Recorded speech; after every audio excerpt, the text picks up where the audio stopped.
It's a very good morning to the Gelding as we go live, Gelding, and once again a provincial meeting. This time at Pakenham. Are we well and truly sick of the provincial meetings? Good morning, Professor. Good morning, listeners. One word answer: yes. I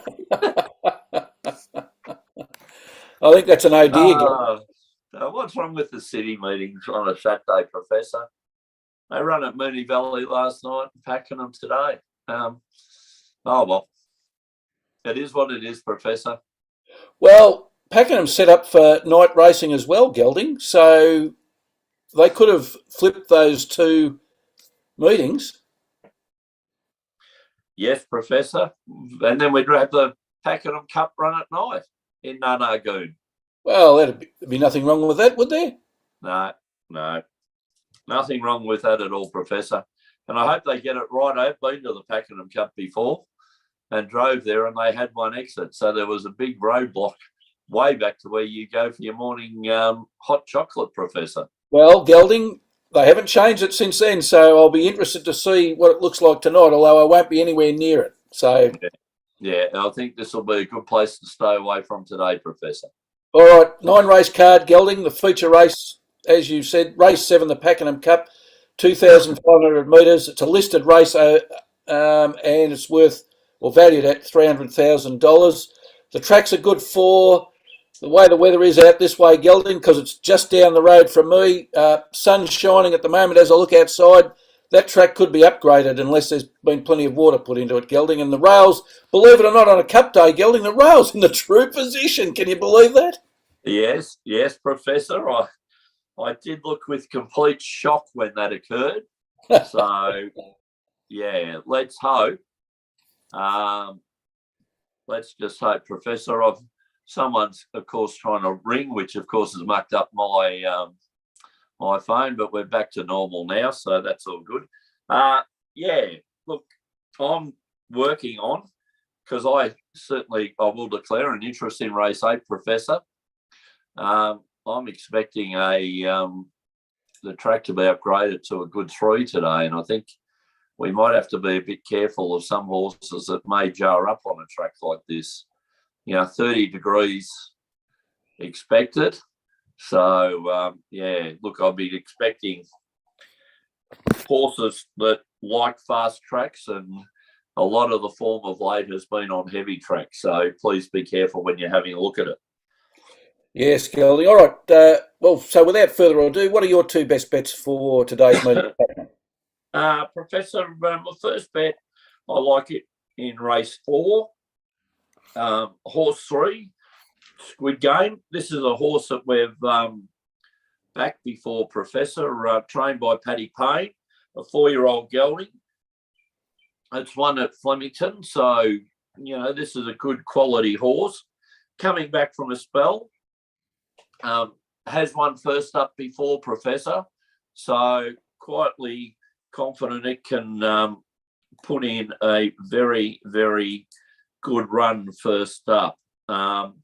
Very open race, Professor. We can get round about the $4.20. So my first bet is race 4, number 2, Squid Game. Patrick Payne to be ridden by Harry Coffey. I think that might be a reasonable each way bet, Professor. I then go on to race 8, Professor.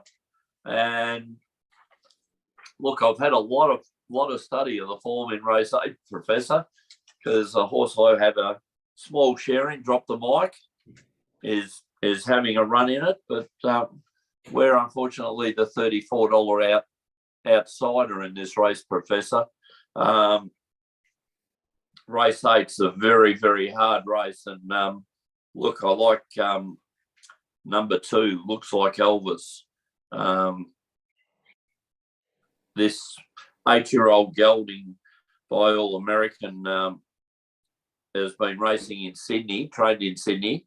It won this race last year, Professor, and is a Group 3 winner. So it has a rating up around about 100, whereas my horse, Drop the Mic, has a rating of around 70, Professor. So I think it's a very tough race with horses like Regards Marie and Jimmy the Bear and Nicolino Vito. All of these horses are city winners, but looks like Elvis gets a bit behind Professor, but has a very, very good turn of foot, Professor. As you rightly point out, in many races, it's got ping. And when you're 200 metres out and you've got the ping, it's a very good horse. So my two tips, Professor, race 4, number 3, Squid Game. Race 8, number 2, looks like Elvis. All right, Gelding, sounds like 2 excellent tips there. I've decided to go early. Race 1, the John Duff & Co. Handicap, benchmark 78 over 2,000 metres. Now, John Duff & Co. Gelding, around this area, John Duff & Co. distribute petrol. So that's, just thought a bit of background for the Pakenham people. It's not John Duff and Co. Petroleum thing. It's just John Duff and Co., isn't it? Yeah, John Duff and Co. So in that horse, Gelding, I like number 12, Mater and Bullwinkle, coming out of Barrier 1. It's had 5 starts for 2 wins and 2 placings, so a 40% win rate, 80% place rate. What I like about this horse, Gelding, it won at Flemington in its last start over 1,700 metres and was running on at the end, so I think it can do the trip. It outlasted 4 horses coming down the straight at Flemington, so that was a pretty good. That's pretty good. Pretty good form, and I think what the horse is capable of. Braden Star's the favourite, Gelding. I don't like that for 2 reasons. Number 1, it's second up, and what do you think the second reason is? The Oliver on a favourite. Yes. So the filter on that horse, Gelding, just filtered it right out. So also Mater and Bullwinkle's sire, Gelding, is So You Think. And if you're looking at over the longer distances, So You Think was a very good horse. Yes, Professor. Trained by Mar Eustace, ridden by Harry Coffey. Nice each way odds at round about the $4 again, Professor. Brandon Star was fantastic first up, but as you said, it's got to reproduce that performance. So they may not, sometimes second up. So, yeah, I like it. Harry Coffey in great form, Gelding. His career win rate is 10%, but he's currently riding at 18% over his last 50. And the Mar Eustace stable, well, they're in great form. 17% career win rate, but over the last 50, 22%. So look, if you look at those 2 figures, Gelding, winning form's good form. So that's a pretty good combination in the first race at Pakenham. I like it, Professor. It's in the market. It's won last start, trained by the leading trainers. You've got to have it. Yeah, I like it. All right, Gelding, we've got to have a bet in the main race. Race 7, the Pakenham Cup, a listed race over 2,500 metres. $300,000 on offer. In this race, Gelding, I like horse 2, Milford, coming out of Barrier 6. It's had 21 starts for 4 wins and 4 placings. So 19% win rate, 38% place rate, and we call that modest by our filters, Gelding. But last start, it's a Group 3 winner at Caulfield in the Eclipse Stakes, and it also won a Group 3 earlier at Caulfield this year in the Easter Cup. So I like the form. If you can win Group 3 races and you're dropping back to a listed race, things should go well for you. The sire is Savabeel, Gelding. Won over $500,000 in prize money. Blake Shin's in the saddle. He's got a career win rate of 14%. Over the last 50, 22%. So excellent riding there. And Michael Moroney, one of our favoured trainers, Gelding, he's over the last 50 at 20%. So in training terms, that's an excellent clip as well. Professor, as you said, Blake Shin in form. Mike Moroney had a very, very good spring carnival. Of course, running second in the Melbourne Cup. A bit of a frustrating early part of the season and that with the seconds and things like that. But towards the end of this carnival, he's been in fine form. And Milford's one of those horses, as you said, winning at Caulfield in the Eclipse Stakes and backing up now in the Pakenham Cup, dropping in grade with an in-form jockey, Blake Shin, back from Hong Kong and making his mark again. And, of course, a horse by Saberville, a Cox Plate winner, Professor. So all good there, I would have thought.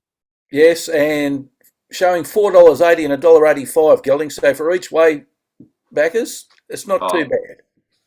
It's a very open day today, Professor, out of Pakenham. So I would suggest that, a couple of these place parlays may be very, very, if the win parlays get up, it'll be fantastic.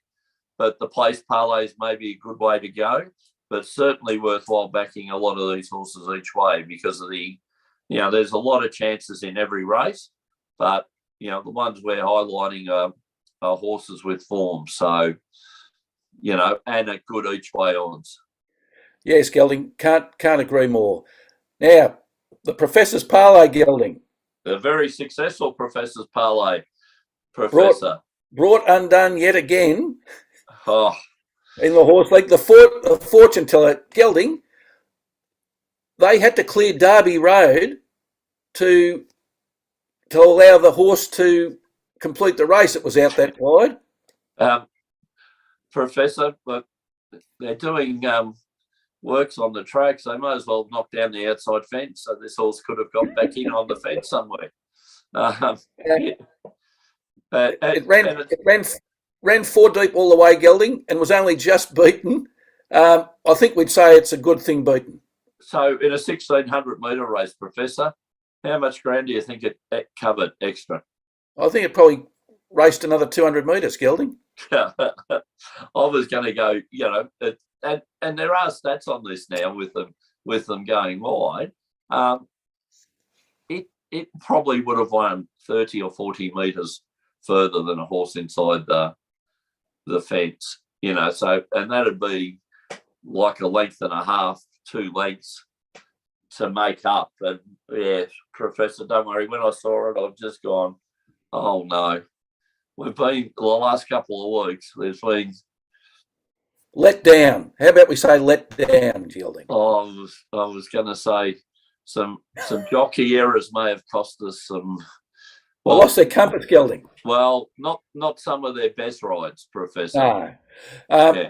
Of course, Miami and Kansas got up, so we got 2 out of 3. But 2 out of 3 might not be bad, but it doesn't win you the parlay. In any event, Gelding, let's not dwell on the past. Let's look to the future. Race 8, Horse 2, looks like Elvis, the agreed bet of the day, Gelding. And let's parlay that into the Dallas Cowboys at home to beat the Indianapolis Colts. The Dallas Cowboys have been models of consistency. They're 3rd in the NFC, 8 wins from 11 starts. They've got a plus 92 points differential, and I do value that a lot, Gelding. Indianapolis Colts haven't been so good this season, 10th in the AFC, 4 wins, 7 losses and a draw, minus 54 points differential, Gelding. So I think the Dallas Cowboys at home will get over the Indianapolis Colts. And let's go back to the NBA.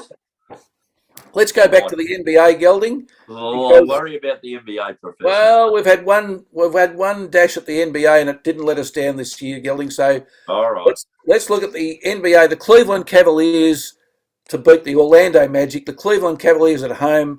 They're 3rd in the Eastern Conference. They've won 14 and lost 8. They average 112 points a game, Gelding, against the Orlando Magic, who are bottom of the East Conference. They've only won 5 games for the season. They average 108 points a game, and they allow 114. So on those averages, the Cleveland Cavaliers should win comfortably. The parlay all up, Gelding, 4-1. The very juicy odds of 4-1. You got to like that, don't you, Professor? Yeah, not too bad at all, Gelding. Not too bad at all. All right, Gelding. Well, no Sports Fan Radio tomorrow. There's a few of the panellists who can't make it for varying reasons. Right. Not the least of which is that the Giraffe has succumbed to COVID for the 2nd time. Oh. Does that place him in doubt for Tuesday? No. He's had it for over a week, but he's just not feeling too well. Right. Okay. I'm getting my 4th injection on Tuesday as well, Professor. So very nice. Maybe timely. All right, Gelding. Well, until next Saturday and that's racing, it's good luck. And good punting.